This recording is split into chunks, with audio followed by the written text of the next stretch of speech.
Favour? Item 14, summary. Oh, I didn't do 12. Apologies, I went straight to the wrong page. Sorry, Robert and Catherine, sitting there patiently so long, we miss you. I'll move this one, and Deputy Chair will second. Robert and Catherine, thank you. Turn the page too quick, apologies. Thank you, Mr. Chair. I'll take my report as read and just make a couple of comments before I hand over to Catherine to discuss the main submission points. The scope of this legislation is very narrow. It only applies to the projects that are listed in the schedule. And so because the scope of the legislation is narrow, so is the scope of the submission. But I'll just make the point that there is a broader PWA, Public Works Act amendment bill coming very soon, possibly as soon as July. So if there are concerns or feedback relating to the PWA that members have that is broader than what is covered under this bill and this submission, then we would obviously recommend that that waits for the submission on the second bill, which will not be very far away.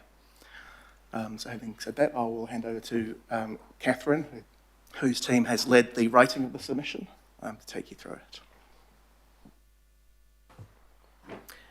Kia ora koutou. I'm Catherine Hickling. I'm Associate General Counsel for the Property Law team here at Auckland Council.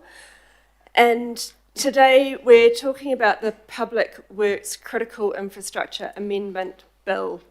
And as Robert has pointed out, this is a bill that's very limited in its scope. It's intended to enable specific projects that are large public infrastructure projects to be progressed as quickly as possible, given that they have existing designations, trying to cut down on the possible duplication in processes with the Public Works Act and the Environment Court processes.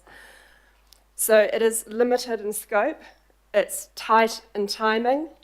The submission is due tomorrow.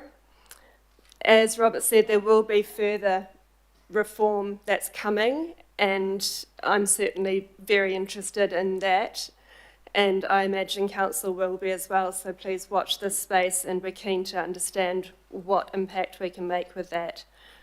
So the trade-offs with this are a faster PWA process for certain projects in return for additional compensation payments to landowners and an internal objection submission process instead of the Environment Court. So affected landowners will have the ability to make submissions to the requiring authority or acquiring authority instead of being able to go to the Environment Court. And they will still have the right to bring a judicial review for a decision on points of process. So just moving on to the limited points that we're wanting to make on this. Firstly, it's about the scope. So at the moment, the bill is proposed to be very limited in scope. If that changes, we would like the ability to review those changes and potentially make further comment. It's also suggested that it might be appropriate for the streamlined process to apply to projects that have designation over part of the project properties, because some projects, for example, the level crossing projects across Tamaki Makaurau, there might be designations over parts of those and not all of the project.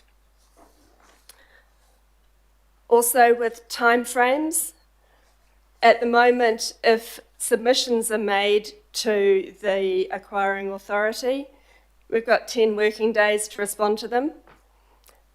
That seems probably quite unworkable, so we're recommending that that be increased to 20. We're pointing out a few things. For example, the Select Committee needs to be really careful in its analysis of whether the benefits of the faster process, one, will be realised, and two, will outweigh the proposed submission process reducing landowners' rights to natural justice and increasing, potentially acquiring authorities' risk of judicial review. So the anticipated benefits are untested and may not eventuate. The additional compensation that is payable, the bill specifically excludes councils as landowners from being paid that additional compensation. So our recommendation is that additional compensation should be payable to all landowners who are affected.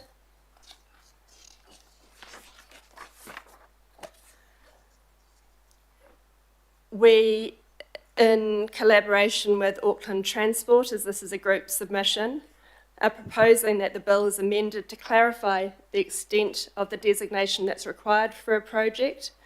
So very similar to the partial point that we made earlier. Also, the effective date for consideration of the additional compensation.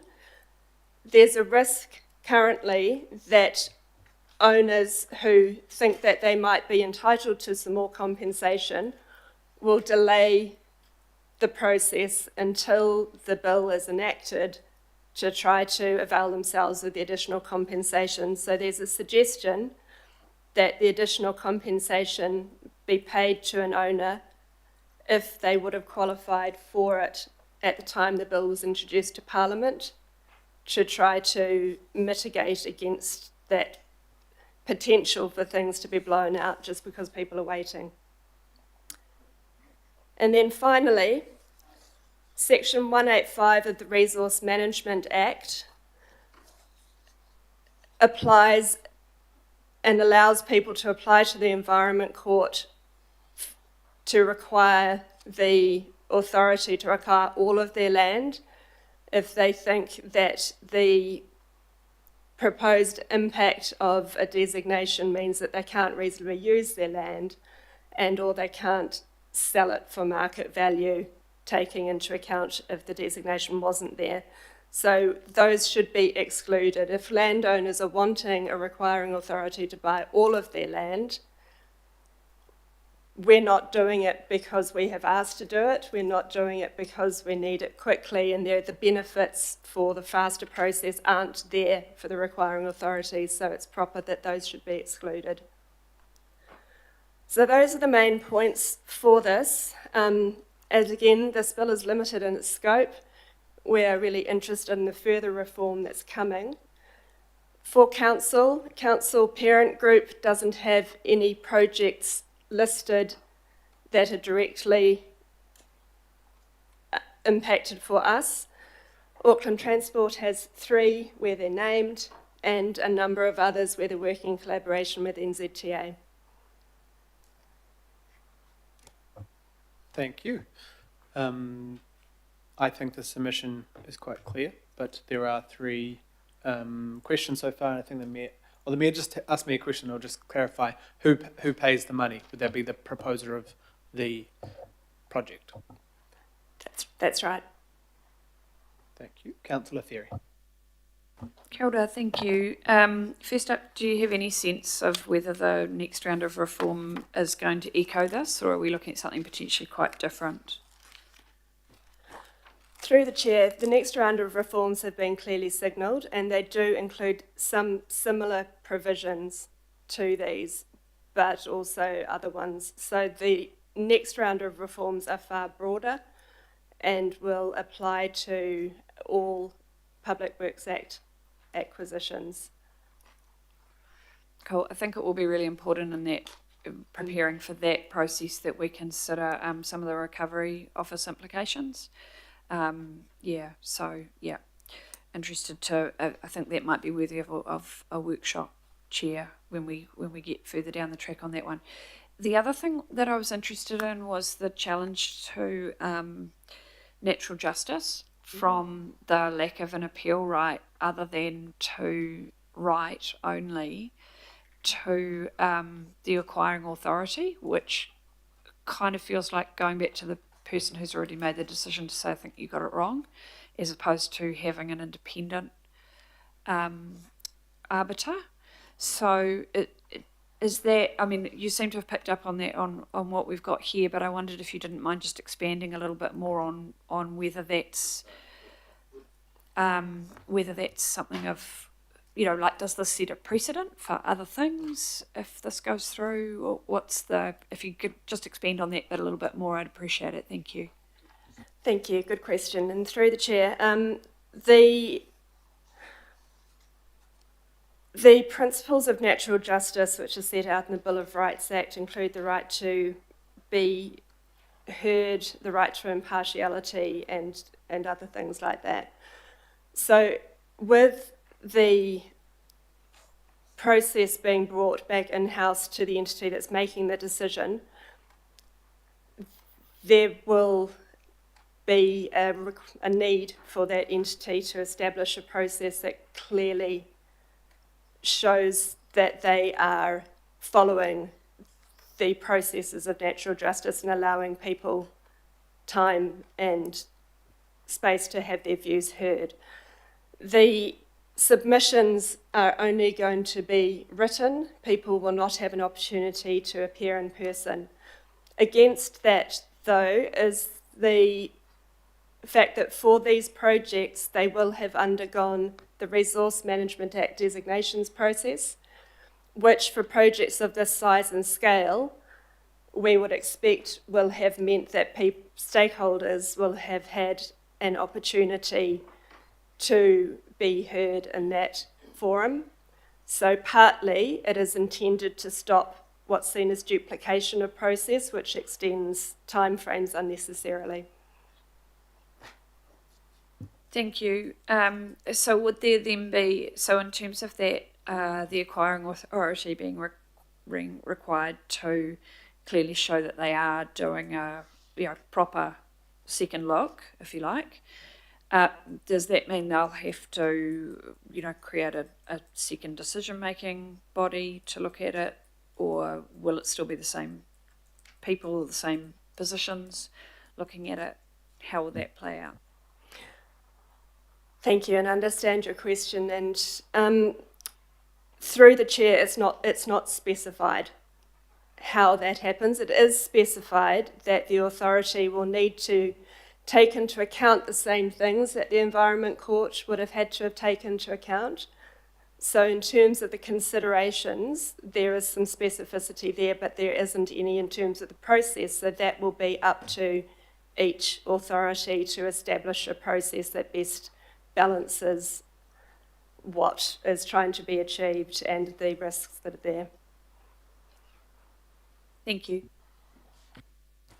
Thank you. Thank you, Councillor. Member Henare. Kia ora. Given that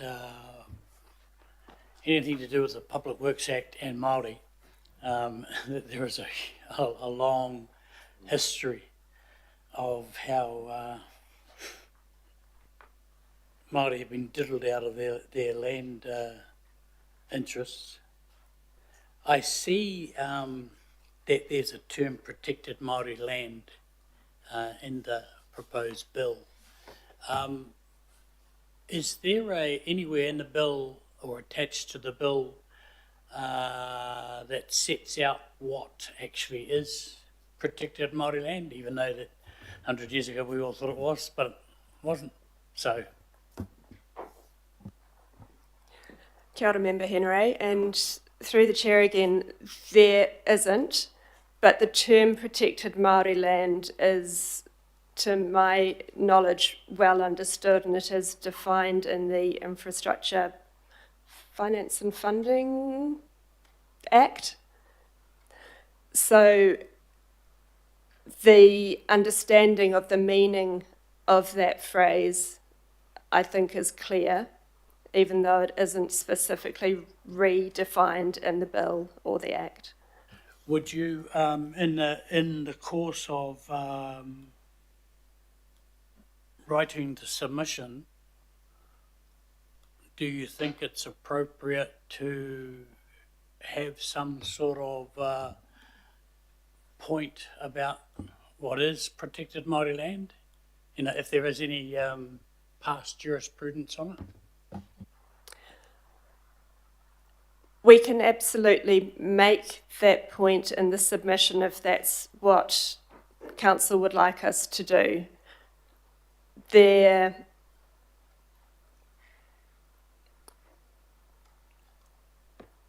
I think that the meaning of protected Māori land is clear, and I know that as part of the cabinet papers, they were reviewed by Te Tare Whakatau, so the Office of Treaty Settlements, and with the exclusion of protected Māori land, their view was that the bill could be implemented in a way that was consistent with the principles of Te Tiriti o Waitangi. But if it's the view of this council that we would particularly like to make that point and have that definition clearly in there, then we can do that. Last question, and given that it's a really, really short space of time to work with, and given that the government of the day failed to talk to Māori about what was or what their thinking was, or even what was going to be in the bill, at some stage, is council going to do the same thing as the Crown and ignore Māori? Or are we going to engage with Māori? I mean, I only say this, and it's not because Māori are asking for any favours, but we do have a history of the use of a Public Works Act. So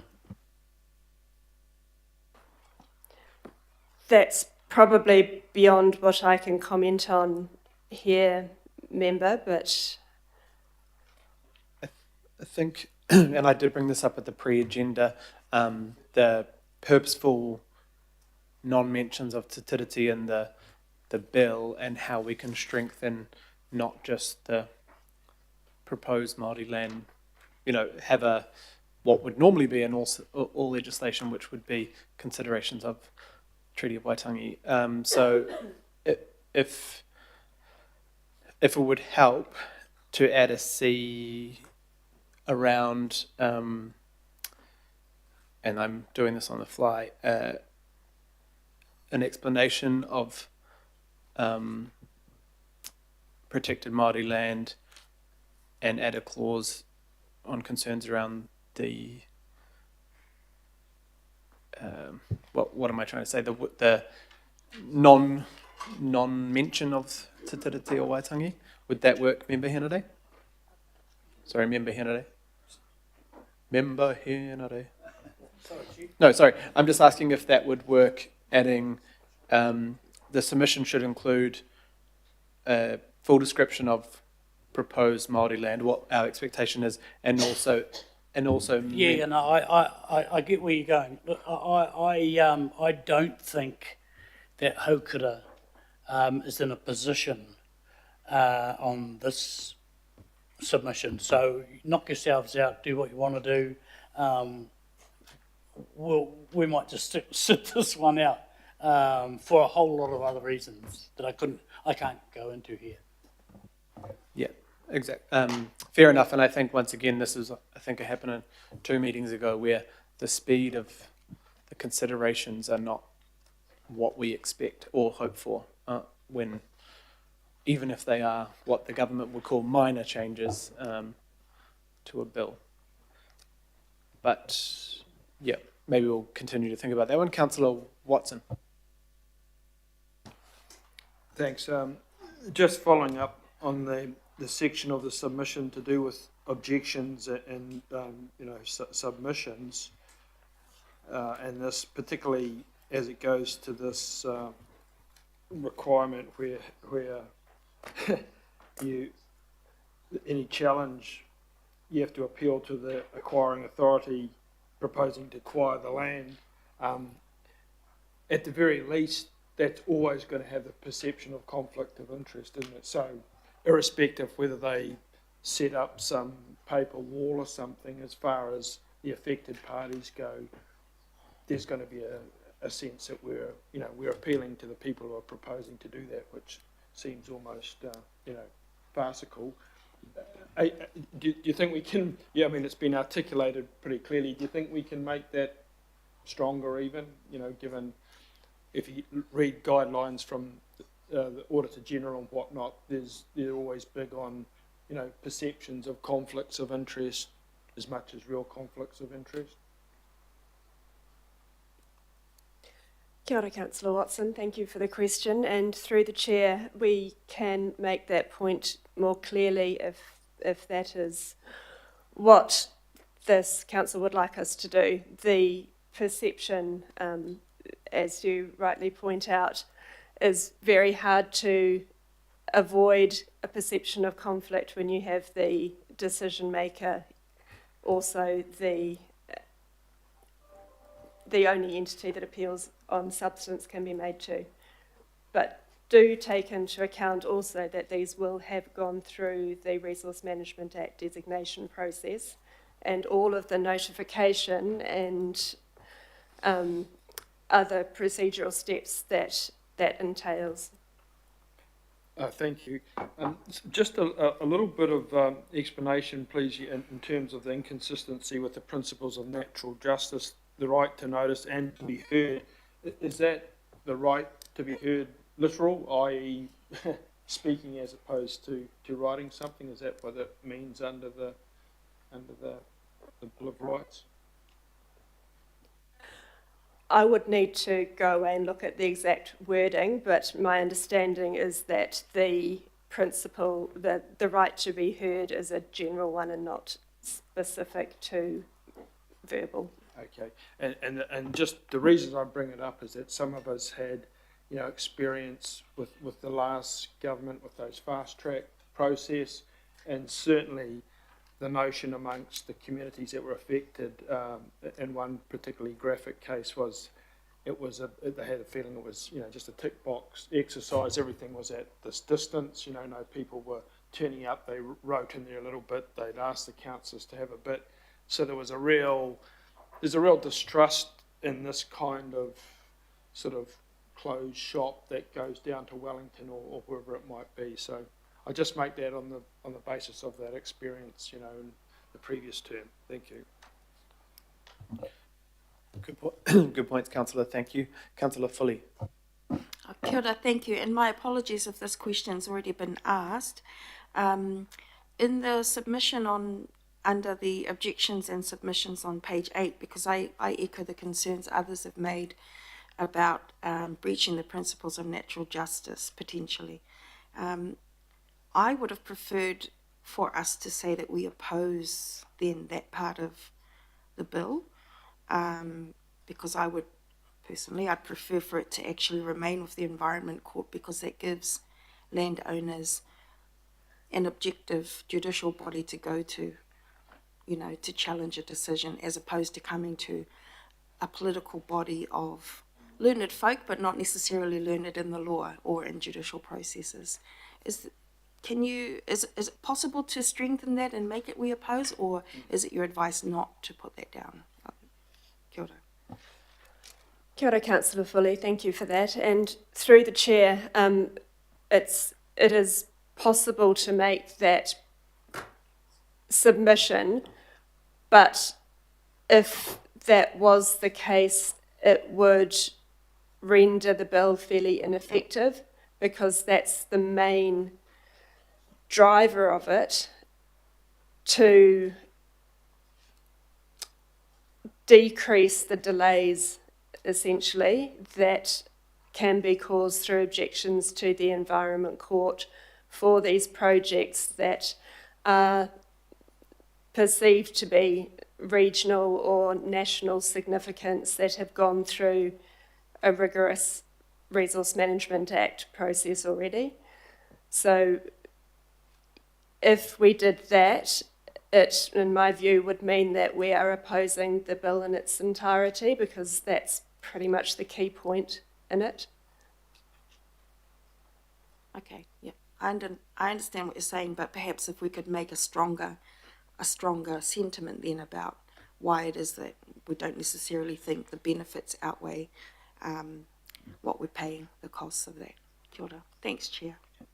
Yeah, Council, I think we can have that in the submission. It's a bit of a, in my opinion, a grey area, because through the fast track, we opposed the fast track, but we actually supported it for public infrastructure projects like this. So it's a bit of a, we have said we do want, faster, more affordable, large projects that community benefit from. So, but I think it's right that we can put that, how the process for the public through this, how we maintain fairness through it, rather than just railroading as such. Mayor Brown. Okay, I've just got a copy of the submission to plough through, and it looks reasonably benign.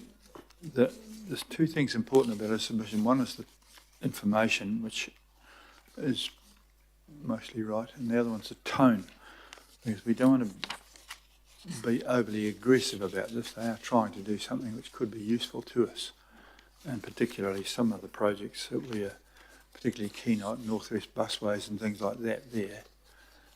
But so, I want to make sure that somebody who signs us off just checks it for tone, because we have had some in the past where we've said the same thing in a way that pissed people off, as opposed to we could say the same without doing it. And the second thing is one or two of those some of those projects in that thing there are ones that we all absolutely love, and the other ones we're not quite so mad about. Does this reduce our ability to perhaps have input into the designs and impacts of some of those projects, or not?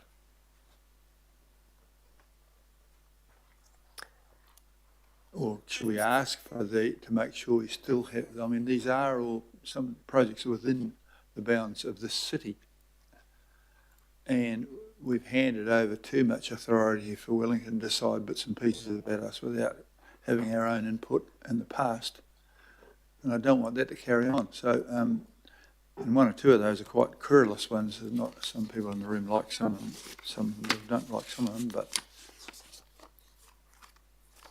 how do we get across our ability to maintain the ability to still have an input in some of these? Thank you, Your Worship. And through the Chair, this is specifically the land acquisition process. Well, but the thing is that if you don't know what the thing's going to be exactly right, how do you buy the right land? Or if they buy the certain land, that sets a direction for a process that may or may not be what we want to see happen. And so, we just spent an hour or two, a few minutes ago, getting rid of land that somehow or other we got that we didn't want. Now, I don't want this to happen again. We only want to buy land, them to buy land, which we both agree is useful to all parties. And so I want some question to make sure, some submission in there that says we want to have a bit of a say about this. Because they buy up a whole lot of stuff there that cements in a dumb project. And there's plenty of evidence for that. Thank you. Through the Chair, if I could just help to answer. Firstly, there's probably two main ways as council that we can have involvement. One is through our regulatory role, and as Catherine has said, these projects will have gone through the notice of requirement designation kind of process through council. So we have a role as a regulator to process that. This is kind of the next step on from that. The second way that we can be involved is obviously as council, as we work directly with ministries or the developers, but mainly NZTA, say for transport, where we can be involved in working groups and provide both feedback and endorsement, various things that we can on these big projects. So neither of those roles change through this submission. My view is that this part of the process is probably not the time where we will have needed to have a look at those matters that you're talking about earlier on, either as a regulator or as a partner in the city. So I'm not sure that, I know exactly what you're saying, I'm just not sure that there's particular room to put that into this particular submission. I think, and before I go to Councillor Newman, I think there's a sentence we can add that doesn't need to be in the resolutions that just says this is not, our submission is not necessarily an endorsement of any particular project or the way it's done, and expect normal consultation or normal, I don't know, there'll be a better, but it just signifies in the submission that if someone looked at the list of projects and looked at the submission, it's not an endorsement of exactly how all of these projects will roll out or something like that. Mate. Well, I'm just mindful of the fact that in the last government plonked down a whole lot of planning corridor stuff for a non-existent light rail, which was then going to go under the ground anyhow. And fortunately, it never got anywhere. But it took us a while to get rid of that as well. We still are fighting our way through these things. So there has to be something or other there that says we generally applaud the idea of what the aims of this, but there's no way that I want to have to untangle some mess because someone in Wellington has plonked a whole lot of land purchases across something which you're not entirely happy about. We'll make that clear. Thanks. Councillor Newman. Just to be clear, the responsible agency is the acquiring authority, isn't it? The acquiring authority that's buying the land. So I'm not quite sure why we would be desperately concerned if KiwiRail or NZTA is the acquiring authority buying the land, because it's them, not us, correct? Correct. Okay, so the only concern that I would have, which may align with where the Mayor is at, from a council perspective, is where the requiring authority is Auckland Transport in relation to the land acquisition around the AT projects that are set out in the schedule and the bill, correct? That's right, for this phase of the reforms. All right, thank you, Chair. Thank you. Councillor Bartley. Oh, thank you, Chair. So does this mean that potentially we would be making decisions on whether we take people's houses? Through the chair, for the acquiring authorities who have projects, yes. Okay, I mean, I'm not comfortable doing that. Yeah, so I would support along the lines of what Councillor Fully was raising.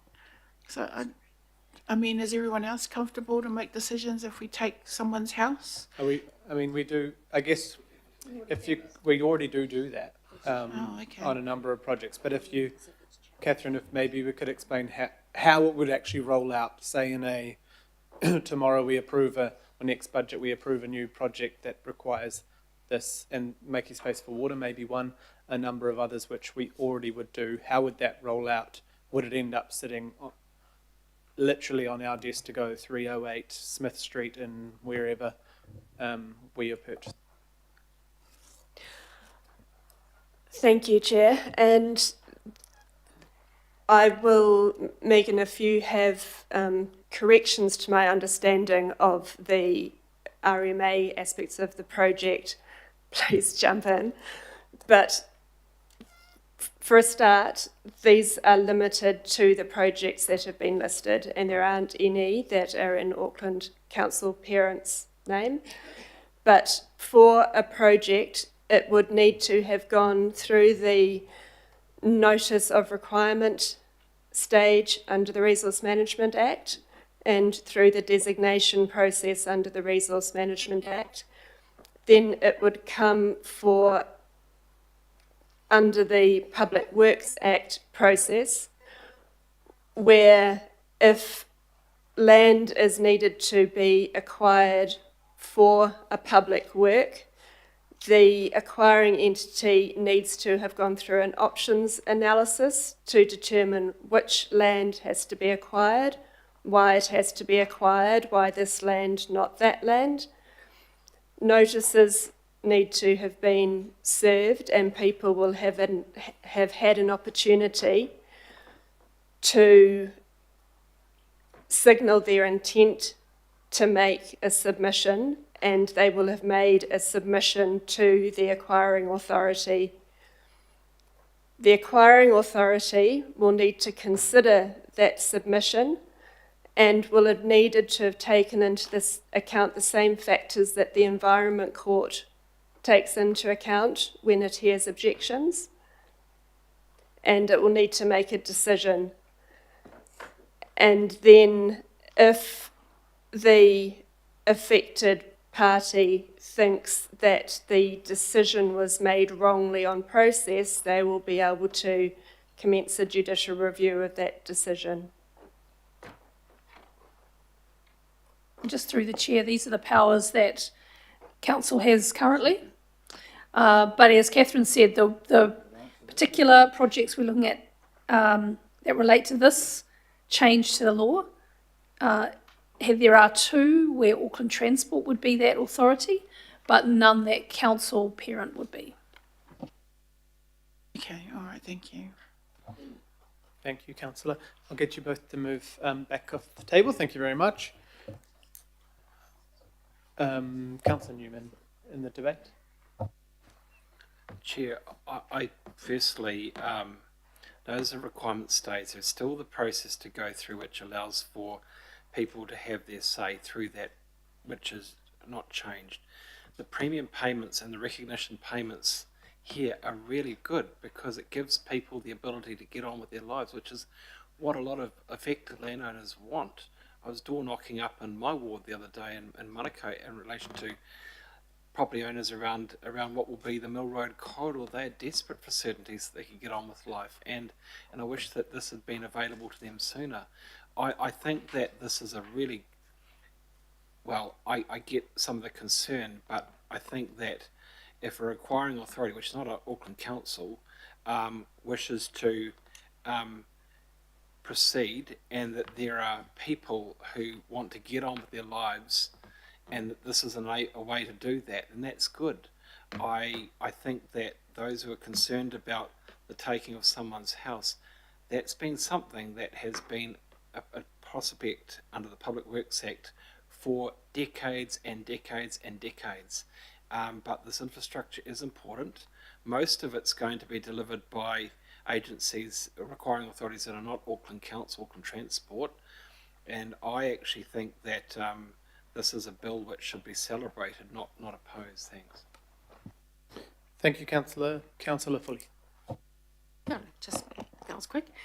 Thank you. I accept what Councillor Newman has said about that, but fundamentally I'm concerned about, it's not about the taking of the houses, because I accept that that already exists under the Public Works Act, but it's the fact that landowners who do object, because there will be people who want to get on with their lives, that's true, but there will also be people who will be very upset that their homes are being taken off them, and they will see it as being taken off them by force, and they will want a way to object where they will feel that they can be heard and heard in a proper manner that's impartial by an impartial judicial officer. I think that that's why this exists in the first place. That's why, generally speaking, across most of our decision-making processes, there is an avenue for people to appeal to an objective third party, usually a judicial officer with some very strong legal background and knowledge of the law.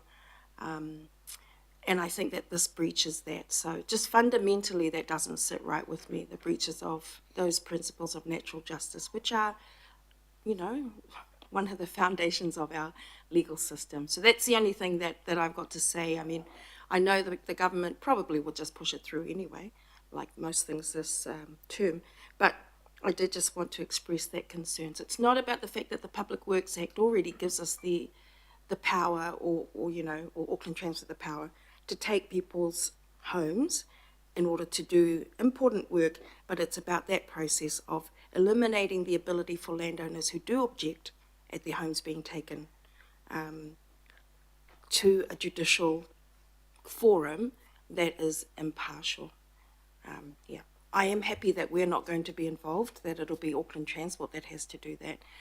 But then there's the wider, what about every other council that will be affected by that? So just wanted to voice that. Kia ora. Thanks, Chair. Thank you, Councillor. Councillor Turner. Mr. Chair, I suppose it's a comment, but maybe a question if you could answer it. It's just triggered my thoughts to how would this work under managed retreat if there was people in an area that we identified that didn't want to go, and we could force them out. Can I just be assured that the overlap isn't? We're probably outside of questions, but definitely this only relates to those projects listed, and managed retreat process we don't have, apart from the buyouts, which was not supposed to create precedent, and we're still waiting on the government to understand what a managed retreat process for any community would be. Yeah, thanks, Councillor. Right, all those in favour? Aye. Any opposed? Cool. Councillor. Okay, Councillor Foley would like to oppose and Councillor Bartley would like to abstain. Thank you very much. Sorry, Chair.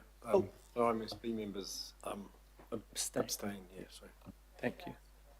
Yeah, sorry. Right, I did make the mistake earlier of thinking we might have been able to get through before lunch, so we'll just quickly do these two and then we'll go to lunch for half an hour and then we'll come back for the... Oh, we did 13. Item 14, I'll move. Deputy Mayor will second. All those in favour? Anyone opposed? No. Right, we'll move to close this part of the meeting. Going into confidential.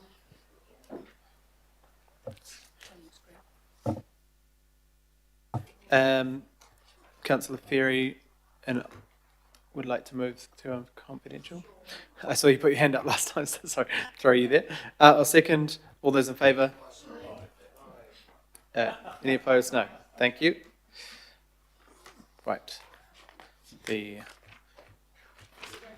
live stream is off. Yeah, so we'll come back at 1:36. I see that I think someone I saw someone bring a sandwich out, Councillor Walker, before, but there are sandwiches out there for anyone who would like them. And we'll be back in 30 minutes. Thank you.